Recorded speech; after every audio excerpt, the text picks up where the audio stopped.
പ്രിയമുള്ളവരെ, നിങ്ങൾ കേട്ടുകൊണ്ടിരിക്കുന്നത് ബൈബിൾ ഇൻ എ ഇയർ. ഒരു വർഷം കൊണ്ട് വിശുദ്ധ ബൈബിൾ വായിച്ച് മനസ്സിലാക്കാൻ സഹായിക്കുന്ന ഈ ദൈവവചന വായനാ പദ്ധതി നിങ്ങളിലേക്ക് എത്തിക്കുന്നത് അസൻഷൻ. ഞാൻ ഡാനിയലച്ചൻ. വചനവായനയിലൂടെ ദൈവസ്വരം കേൾക്കാനും ദൈവത്തിൻ്റെ കണ്ണുകളിലൂടെ നമ്മുടെ ജീവിതത്തെ നോക്കിക്കാണാനും ബൈബിളിലൂടെയുള്ള ഈ മനോഹര യാത്രയിലേക്ക് നിങ്ങളെ ഒരിക്കൽ കൂടി ക്ഷണിക്കുന്നു. ഇന്ന് ദിവസം 327. ഇന്നത്തെ വായനാഭാഗങ്ങൾ അപ്പസ്തോല പ്രവർത്തനങ്ങൾ അധ്യായം 6, റോമാലേഖനം അധ്യായം 9, 10, സുഭാഷിതങ്ങൾ അധ്യായം 27, വാക്യങ്ങൾ 10 മുതൽ 12 വരെ. നമുക്ക് വചനം വായിക്കാം. നാം വചനം വായിക്കുമ്പോൾ വചനം നമ്മെ വായിക്കുന്നു.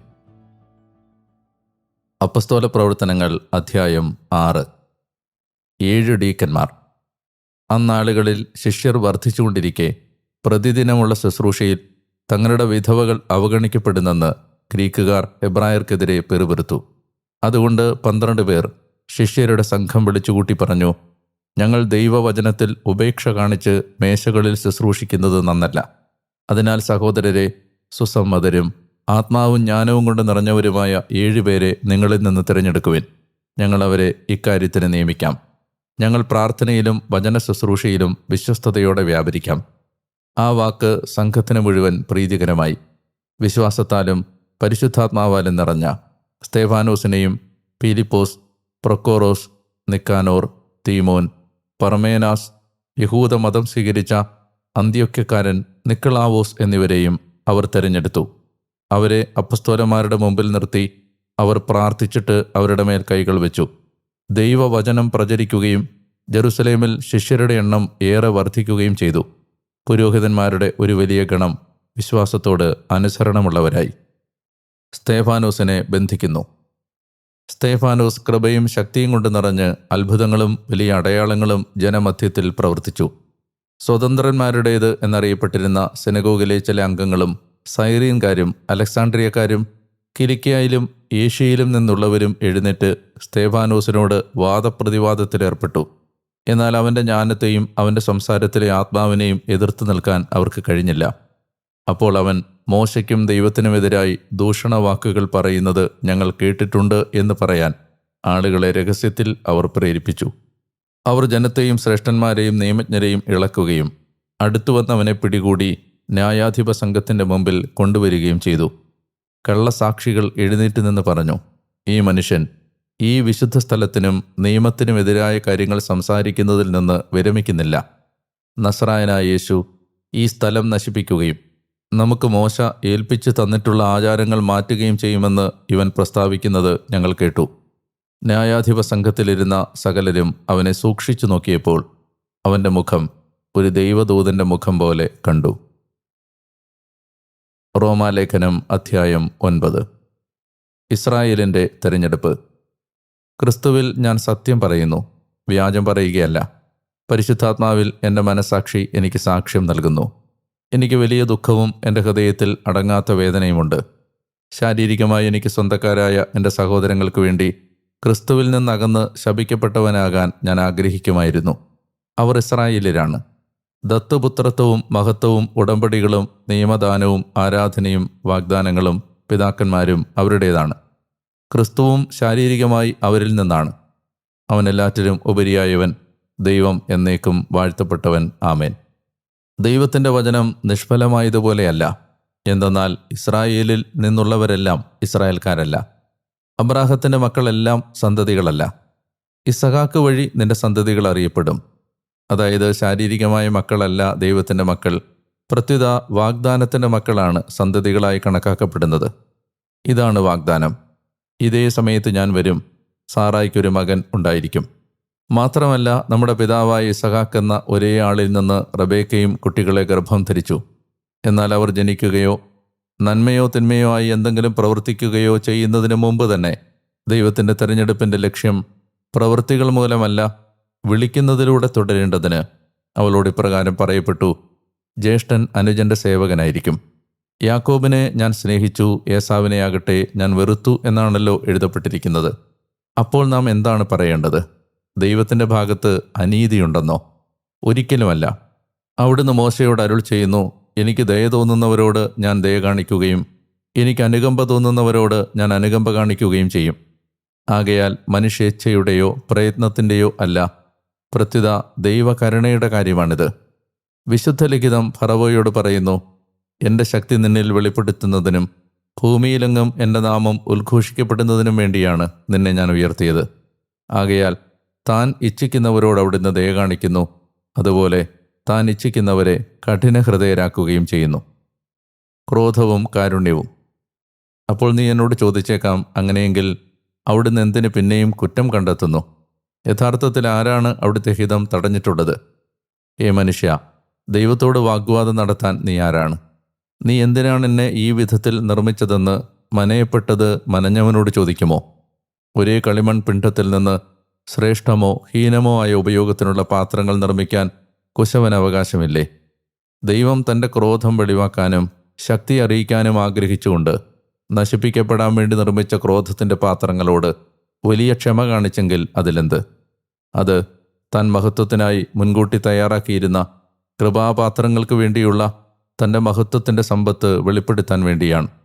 യഹൂദരിൽ നിന്ന് മാത്രമല്ല, ജനതകളിൽ നിന്നുകൂടിയും അവൻ വിളിച്ച നമ്മളും അവയിൽ പെടുന്നു. അവിടുന്ന് ഹോസിയ വഴി അരുൾ ചെയ്യുന്ന പോലെ, എൻ്റെ ജനമല്ലാത്തവരെ എൻ്റെ ജനമെന്ന് ഞാൻ വിളിക്കും, പ്രിയപ്പെട്ടവളല്ലാത്തവളെ പ്രിയപ്പെട്ടവളെന്നും. നിങ്ങൾ എൻ്റെ ജനമല്ല എന്ന് അവരോട് പറയപ്പെട്ട അതേ സ്ഥലത്ത് വെച്ച് ജീവിക്കുന്ന ദൈവത്തിൻ്റെ മക്കളെന്ന് അവർ വിളിക്കപ്പെടും. ഇസ്രായേലിനെക്കുറിച്ച് യെശയ്യായും വിലപിക്കുന്നു. ഇസ്രായേൽ മക്കളുടെ സംഖ്യ കടലിലെ മണൽ പോലെയാണെങ്കിലും അവശേഷിക്കുന്നവർ മാത്രമേ രക്ഷിക്കപ്പെടുകയുള്ളൂ. എന്തെന്നാൽ കർത്താവ് ഭൂമിയുടെ മേലുള്ള വിധി അന്തിമമായി ഉടൻ തന്നെ നടപ്പാക്കും. യെശയ്യാ പ്രവചിച്ച പോലെ, സൈന്യങ്ങളുടെ കർത്താവ് നമുക്ക് മക്കളെ അവശേഷിപ്പിച്ചിരുന്നില്ലെങ്കിൽ നമ്മൾ സോദോം പോലെ ആയിത്തീരുമായിരുന്നു, ഗൊമോറായ്ക്ക് സദൃശ്യമാകുമായിരുന്നു. വിജാതിയർ പ്രാപിച്ച നീതി. അപ്പോൾ നാം എന്താണ് പറയേണ്ടത്? നീതി അന്വേഷിച്ച് പോകാതിരുന്ന ജനതകൾ നീതി, അതായത് വിശ്വാസത്തിലുള്ള നീതി പ്രാപിച്ചു എന്ന് തന്നെ. നിയമത്തിൽ അധിഷ്ഠിതമായ നീതി അന്വേഷിച്ചു പോയ ഇസ്രായേലാകട്ടെ ആ നിയമത്തിലേക്ക് എത്തിച്ചേർന്നില്ല. എന്തുകൊണ്ട്? അവർ വിശ്വാസത്തിലൂടെയല്ല, പ്രത്യുത പ്രവൃത്തികളിലൂടെ എന്ന പോലെയാണ് അന്വേഷിച്ചത്. ഇടർച്ചയുടെ പാറമേൽ അവർ തട്ടി വീണു. ഇങ്ങനെ എഴുതപ്പെട്ടിരിക്കുന്നു, ഇതാ തട്ടി വീഴ്ത്തുന്ന കല്ലും ഇടർച്ചയുടെ പാറയും സിയോനിൽ ഞാൻ സ്ഥാപിക്കുന്നു, അവനിൽ വിശ്വസിക്കുന്നവൻ ലജ്ജിതനാവുകയില്ല. റോമാലേഖനം അധ്യായം 10. നിയമത്തിൻ്റെ പരിപൂർത്തി.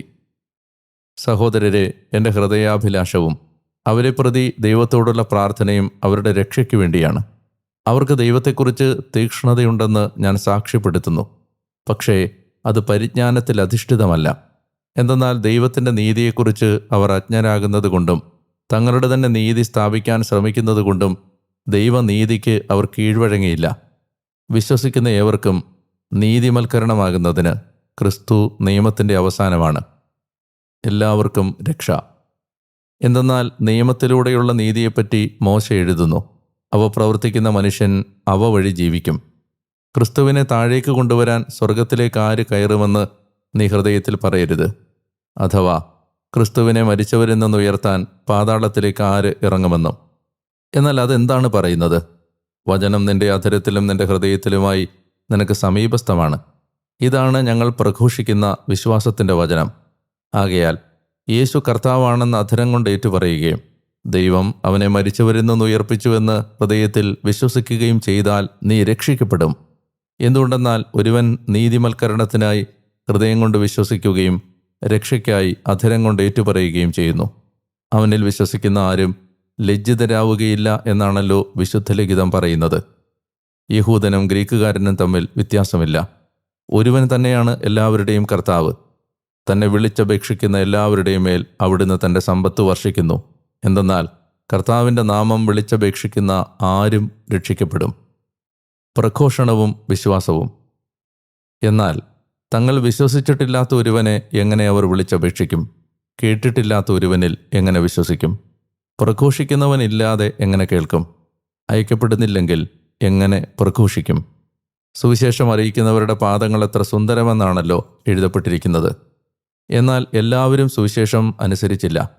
കാരണം യെശയ്യാ പറയുന്നു, കർത്താവേ, ഞങ്ങളുടെ സന്ദേശം വിശ്വസിച്ചവൻ ആരാണ്? ആകയാൽ വിശ്വാസം കേൾവിയാലും കേൾവി ക്രിസ്തുവിൻ്റെ വചനത്താലുമാണ്. എന്നാൽ ഞാൻ ചോദിക്കുന്നു, അവർ കേട്ടിട്ടില്ലേ? തീർച്ചയായും അവരുടെ ശബ്ദം ഭൂമി മുഴുവനും വ്യാപിച്ചിരിക്കുന്നു, അവരുടെ വചനങ്ങൾ ലോകത്തിൻ്റെ സീമകൾ വരെയും. ഞാൻ വീണ്ടും ചോദിക്കുന്നു, ഇസ്രായേൽ ഇത് ഗ്രഹിച്ചില്ലയോ? ആദ്യമേ മോശ പറയുന്നു, ഒരു ജനതയല്ലാത്തവരുടെ മേൽ ഞാൻ നിങ്ങളെ അസൂയാലുക്കളാക്കും, ബുദ്ധിയില്ലാത്ത ഒരു ജനതയുടെ മേൽ ഞാൻ നിങ്ങളെ പ്രകോപിതരാക്കും. യെശയ്യായും ധൈര്യപ്പെട്ടു പറയുന്നു, എന്നെ തേടാത്തവർ എന്നെ കണ്ടെത്തി, എന്നെപ്പറ്റി ചോദിക്കാത്തവർക്ക് ഞാൻ എന്നെ വെളിപ്പെടുത്തി. ഇസ്രായേലിനെ പറ്റിയാകട്ടെ അവൻ പറയുന്നു, അനുസരിക്കാത്തവരും ധിക്കരിക്കുന്നവരുമായ ഒരു ജനത്തിന് നേരെ ദിവസം മുഴുവൻ ഞാൻ എൻ്റെ കരങ്ങൾ നീട്ടി. സുഭാഷിതങ്ങൾ അധ്യായം 27 വാക്യങ്ങൾ 10 മുതൽ 12 വരെ. നിന്റെ സ്നേഹിതനെയും നിന്റെ പിതാവിൻ്റെ സ്നേഹിതനെയും നീ പരിത്യജിക്കരുത്. നിന്റെ വിപത്ത് ദിനത്തിൽ നിന്റെ സഹോദരൻ്റെ ഭവനത്തിലല്ല പോകേണ്ടത്. അടുത്തുള്ള അയൽവാസിയാണ് അകലെയുള്ള സഹോദരനേക്കാൾ മെച്ചം. എൻ്റെ മകനെ, നീ ജ്ഞാനിയാവുക, അങ്ങനെ എൻ്റെ ഹൃദയത്തെ സന്തോഷിപ്പിക്കുക. അതുവഴി എന്നെ നിന്ദിക്കുന്നവന് ഞാനൊരു വാക്ക് തിരികെ നൽകട്ടെ. കൗശലക്കാരൻ ആപത്ത് കണ്ടൊഴിഞ്ഞു മാറുന്നു, സരളചിത്തർ കടന്നു ചെന്ന് പിഴയൊടുക്കുന്നു. ആബാ പിതാവേ, അങ്ങേ ഞങ്ങൾ ആരാധിക്കുന്നു. അവിടുത്തെ തെരഞ്ഞെടുപ്പിനെയും അവിടുത്തെ കരുണയും ഓർത്ത് ഞങ്ങളങ്ങേ സ്തുതിക്കുന്നു. കർത്താവേ, ഞങ്ങളെ അങ്ങ് തിരഞ്ഞെടുത്തത് അവിടുത്തെ സമ്പൂർണമായ ഔദാര്യത്തിലും കരുണയിലും അവിടുത്തെ കൃപയിലുമാണെന്ന് ഞങ്ങൾ തിരിച്ചറിയുന്നു. ദൈവമേ, അതുകൊണ്ട് ഇന്നും അവിടുത്തോട് നന്ദിയുള്ളവരായി അവിടുത്തെ രഹസ്യങ്ങളെ ധ്യാനിക്കാൻ ഞങ്ങളെ സഹായിക്കണമേ. യേശുവിൻ്റെ നാമത്തിൽ ആമേൻ. പ്രിയമുള്ളവരെ, 327 ദിവസത്തിലേക്ക് കടക്കുമ്പോൾ വളരെ പ്രധാനപ്പെട്ട ചില ചിന്തകളും ധ്യാന വിഷയങ്ങളും പങ്കുവെച്ചുകൊണ്ടാണ് ഈ ദിവസം കടന്നു പോകുന്നത്.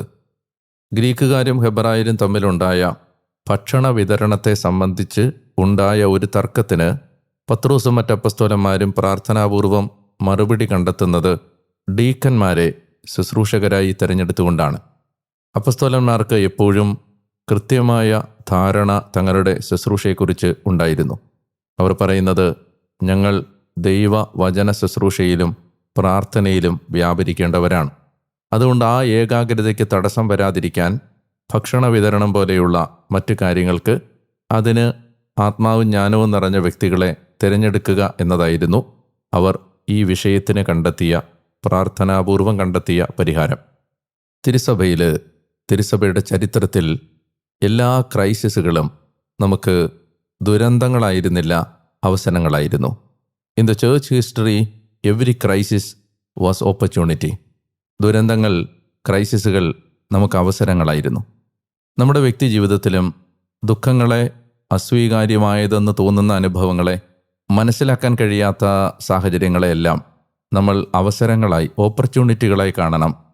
കൂടുതൽ ദൈവ മഹത്വം വെളിപ്പെടുന്ന, കൂടുതൽ ദൈവത്തിനു വേണ്ടി പ്രവർത്തിക്കാൻ കഴിയുന്ന അവസരങ്ങളായി അതിനെ ധ്യാനിക്കാൻ കഴിഞ്ഞാൽ നമുക്കതിൽ നിന്നെല്ലാം ഉപരി നന്മയുണ്ടാകുമെന്നതിൻ്റെ മനോഹരമായ ഒരു തെളിവാണ് ഈ ശുശ്രൂഷകരുടെ, ഡീക്കന്മാരുടെ തിരഞ്ഞെടുപ്പ്. റോമാലേഖനത്തിൻ്റെ 9, 10 അധ്യായങ്ങൾ നമ്മളിന്ന് വായിച്ചു. റോമാലേഖനം 9, 10, 11 ഒരു യൂണിറ്റായിട്ട് എടുത്ത് വേണം നമ്മൾ വായിക്കാനും വ്യാഖ്യാനിക്കാനും. ഈ 3 അധ്യായങ്ങളും പറയുന്നത് ഇസ്രായേലിനെ കുറിച്ചാണ് പ്രധാനമായും. ഗ്രീക്കുകാരും യഹൂദരും തമ്മിൽ റോമാ സഭയിൽ നിലനിന്നിരുന്ന ഒരു തർക്കത്തിൻ്റെ പശ്ചാത്തലത്തിലാണ് പൗലോസ് അപ്പോസ്തലൻ അവർക്ക് ഈ ലേഖനം എഴുതിയത് എന്ന ഒരു വാദം ഉണ്ട്. യഹൂദരാണോ ഗ്രീക്കുകാരാണോ ഭേദപ്പെട്ടത്, സുപ്പീരിയറായത് എന്ന ഒരു, തങ്ങളിൽ ആരാണ് വലിയവൻ എന്ന ഒരു തർക്കത്തിൻ്റെ പശ്ചാത്തലത്തെ, ആ തർക്കത്തിൻ്റെ സാഹചര്യത്തെ അതിജീവിക്കാനാണ് നിർമ്മലമായ സുവിശേഷത്തിൻ്റെ സത്യങ്ങൾ പൗലോസ് അപ്പോസ്തലൻ അവരോട് വിവരിക്കുന്നത്. അതുകൊണ്ട് തന്നെ റോമാലേഖനത്തിൻ്റെ 9, 10, 11 അധ്യായങ്ങളെ ഈ സുവിശേഷം മനസ്സിലാക്കാനുള്ള താക്കോലായി പലരും വ്യാഖ്യാനിക്കാറുണ്ട്. അത്തരമൊരു വാദഗതി ശരിയായ വാദഗതിയാണെന്ന് എനിക്കും തോന്നുന്നുണ്ട്. അപ്പോൾ റോമാലേഖനം മനസ്സിലാക്കുന്നതിനുള്ള പ്രധാനപ്പെട്ട 3 അധ്യായങ്ങളാണ് റോമർ 9, 10, 11. റോമർ 9 വിവരിക്കുന്നത് ഇസ്രായേലിനെ ദൈവം തിരഞ്ഞെടുത്തതാണ്, അവരെ ദൈവം തിരസ്കരിച്ചിട്ടില്ല. വിജാതീയർ വിശ്വാസത്തിലൂടെയുള്ള രക്ഷ പ്രാപിച്ചു എന്ന് കരുതി ഇസ്രായേൽ ദൈവത്തിൻ്റെ തിരഞ്ഞെടുക്കപ്പെട്ട ജനമല്ലാതാകുന്നില്ല, അവരെ ദൈവം സമ്പൂർണ്ണമായി തള്ളിക്കളഞ്ഞിട്ടില്ല. പഴയ ഇസ്രായേലിനെ ദൈവം തള്ളിക്കളയുകയും അതിന് പകരം പുതിയ ഇസ്രായേലായ ക്രിസ്തുവിൽ വിശ്വസിക്കുന്നവരെ തിരഞ്ഞെടുക്കുകയും ചെയ്തു എന്ന വാദഗതിക്കെതിരാണ് ഈ അധ്യായം. 10-ാം അധ്യായം പറയുന്നത് അവരുടെ ഇപ്പോഴത്തെ കടുംപിടുത്തത്തെക്കുറിച്ചാണ്.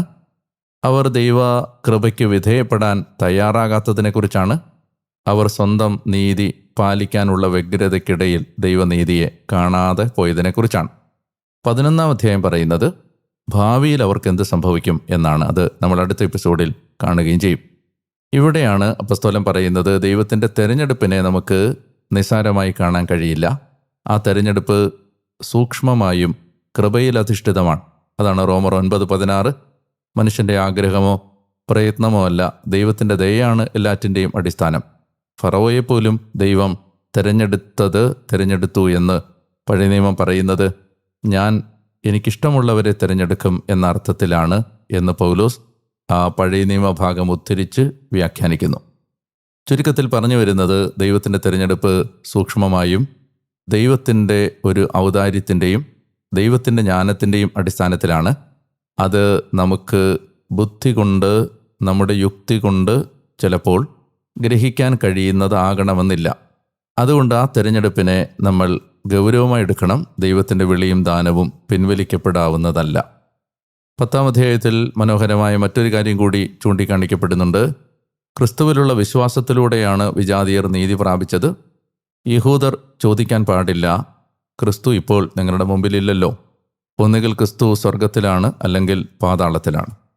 സ്വർഗത്തിൽ നിന്നോ പാതാളത്തിൽ നിന്നോ ക്രിസ്തുവിനെ നിങ്ങൾ എങ്ങനെ ഇറക്കിക്കൊണ്ടുവരും? ക്രിസ്തുവിലുള്ള വിശ്വാസത്തിലൂടെ നീതി പ്രാപിക്കാൻ എന്ന ഒരു പരിഹാസത്തിന് മറുപടിയാണ് അദ്ദേഹം പറയുന്നത്. ക്രിസ്തു ശാരീരികമായി സമീപസ്ഥനല്ലെങ്കിലും വചനം സമീപസ്ഥമാണ്. ക്രിസ്തുവിനെക്കുറിച്ചുള്ള വചനം അല്ലെങ്കിൽ സുവിശേഷം സമീപസ്ഥമാണ്.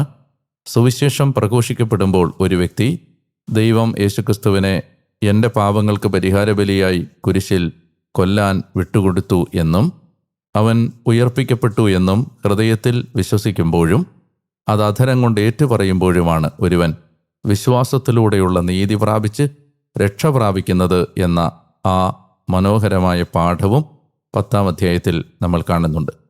വിശ്വാസം വർദ്ധിക്കുന്നത് മറ്റെന്തെങ്കിലും കാര്യങ്ങൾ നമ്മൾ കേൾക്കുന്നതിലൂടെയല്ല, ക്രിസ്തുവിനെക്കുറിച്ച് കേൾക്കുന്നതിലൂടെയാണ് എന്ന്. വിശ്വാസം കേൾവിയിൽ നിന്നും, കേൾവി ക്രിസ്തുവിനെക്കുറിച്ചുള്ള വചനത്തിൽ നിന്നുമാണ് എന്നും റോമർ 10:17 ഉള്ള സാക്ഷ്യപ്പെടുത്തലും ശ്രദ്ധിക്കുക. അനുഗ്രഹീതമായൊരു ദിവസം നിങ്ങൾക്കുണ്ടാകട്ടെ എന്ന് ഞാൻ പ്രാർത്ഥിക്കുന്നു. എനിക്ക് വേണ്ടിയുള്ള പ്രാർത്ഥനകൾക്ക് ഞാൻ നന്ദി പറയുകയും ചെയ്യുന്നു. നാളെ വീണ്ടും ഈ വചന വായനയുമായി നിങ്ങളുടെ അടുത്തേക്ക് എത്താൻ ഞാൻ സത്യമായും കൊതിയോടെ കാത്തിരിക്കുന്നു. അനുഗ്രഹീതമായ ഒരു ദിവസം നിങ്ങൾക്ക് ദൈവം സമ്മാനിക്കട്ടെ എന്ന് പ്രാർത്ഥിച്ചുകൊണ്ട് നാളെ വീണ്ടും കാണുന്നതുവരെ നമുക്ക് സ്നേഹിക്കാം, പ്രാർത്ഥിക്കാം, ഈശോയെ പങ്കുവെക്കാം. സർവശക്തനായ ദൈവം നിങ്ങളെ അനുഗ്രഹിക്കട്ടെ. പിതാവിൻ്റെയും പുത്രൻ്റെയും പരിശുദ്ധാത്മാവിൻ്റെയും നാമത്തിൽ ആമേൻ.